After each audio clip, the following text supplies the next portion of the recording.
एक और बड़ी खबर है, सीबीएसई की ऑन स्क्रीन मार्किंग पर उठे सवाल। दिल्ली के छात्र वेदांत ने सीबीएसई से शिकायत की है। सीबीएसई ने छात्र को भेजी दूसरी छात्र की आंसर शीट। शिकायत करने पर गलती सुधारी गई है। सही आंसर शीट दी, फिजिक्स में कम नंबर आने पर दोबारा जांच की मांग की गई है। तो ये बड़ी जानकारी। ऑन स्क्रीन मार्किंग पर उठे कई सवाल। सीबीएसई से सवाल किया है वेदांत ने, उसने शिकायत दर्ज की। और 12th क्लास की ऑनलाइन चेकिंग को लेकर सीबीएसई पर लगातार सवाल खड़े हो रहे हैं। लगातार जो कई छात्र हैं वो इस तरह की शिकायतें कर रहे हैं कि उन्हें जितने नंबर दिए जाने थे उतने नंबर नहीं मिले, प्रॉपर चेकिंग नहीं हुई। तो ऐसा ही एक मामला दिल्ली में शादरा का है, जहां पर वेदांत जो कि 12th क्लास का स्टूडेंट था, उसकी जो फिजिक्स की शीट थी, आंसर शीट, उसकी जगह जब उसने डिमांड की कि उसको उसकी जगह दूसरी शीट दे दी गई, जिसके बाद पूरा बवाल हुआ। हालांकि इस पूरे मामले में सीबीएसई ने अपनी गलती मानी है। हमारे साथ वेदांत के भाई हैं सिद्धांत, उन्हीं से बात करते हैं। सिद्धांत, क्या पूरा मामला था और कैसे आप लोगों की उस पर नज़र गई? हाँ, जो हमने आंसर शीट मंगाई तो हमें पता चला कि आंसर शीट मेरे भाई की नहीं है। क्वेश्चंस जो उसने अटेम्प्ट करे थे वो भी नहीं थे और बाकी 3 आंसर शीट के साथ उसकी हैंड राइटिंग उससे मैच नहीं खा रही थी। जब ऐसा हुआ तो क्योंकि हमारे पास कोई फॉर्मल तरीका नहीं था इसको रिपोर्ट करने का सीबीएसई को, बिकॉज री इवैल्यूएशन में आप सिर्फ ये बता सकते हो कौन से क्वेश्चन सही चेक नहीं हुए, बट अगर आपकी पूरी की पूरी आंसर शीट ही बदल दी गई है तो इसीलिए हमने ट्विटर का सहारा लिया। एक हमने ट्वीट करा, देन उसके बाद हमने सीबीएसई को इस पूरे मामले को बताते हुए एक फॉर्मल ईमेल करा।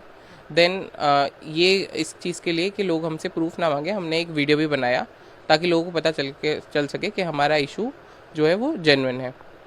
देन उसके बाद अब हमारे पास सही आंसर शीट जो है वो सीबीएसई की तरफ से आ चुकी है। उसमें वेदांत के जहाँ पहले नंबर 65 हो रहे थे अब वो 74 हो गए हैं। बट अब भी हम उस शीट को रीवैल्यूएशन के लिए भेजेंगे क्योंकि क्रिटिकल डाउट है, मतलब नंबर कम मिले। हाँ जी, नंबर इसलिए कम मिले हैं बिकॉज कुछ हमने कल जब शीट आई तो हम उसको इतना नहीं देख पाए, बट अगर जब हमने उसको रात को देखा तो हमें पता चला कि कुछ क्वेश्चंस बिल्कुल अनचेक्ड हैं, जहाँ पर मार्क्स मिलने चाहिए थे पूरा आंसर लिखने पर, तब भी उसको 0 मार्क्स दिए गए हैं।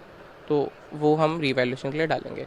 तो केवल वेदांत का ही मामला नहीं है, इस बार सीबीएसई के अगर 12th क्लास के रिजल्ट की बात करें तो वो भी डाउनग्रेड हुआ है, काफ़ी डाउन गया है। तो आपको लगता है कि इसमें कहीं ना कहीं बड़ी गड़बड़ हुई है, सीबीएसई की प्रॉपर तैयारी नहीं थी और उसके बिना ये ओएसएम की प्रक्रिया लागू की गई?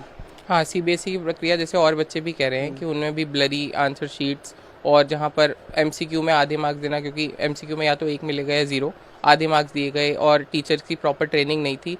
तो हमें लगता है कि ये ओएसएम का जो डिसीजन लाया गया और इसकी जो प्रक्रिया लागू करी गई वो बहुत हेस्ट में करी गई। इसकी प्रॉपर टेस्टिंग पहले से हुई नहीं थी, वही टीचर्स भी कह रहे हैं और स्टूडेंट्स भी कह रहे हैं।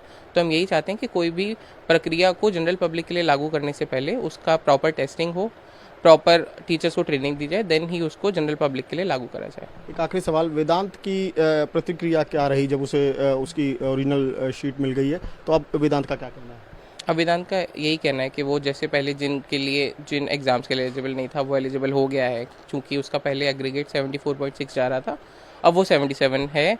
तो अब वो बहुत सारी परीक्षा के लिए एलिजिबल हो गए, वो बहुत खुश है और अब वो अपने आगे के एग्ज़ाम्स की तैयारी कर रहा है।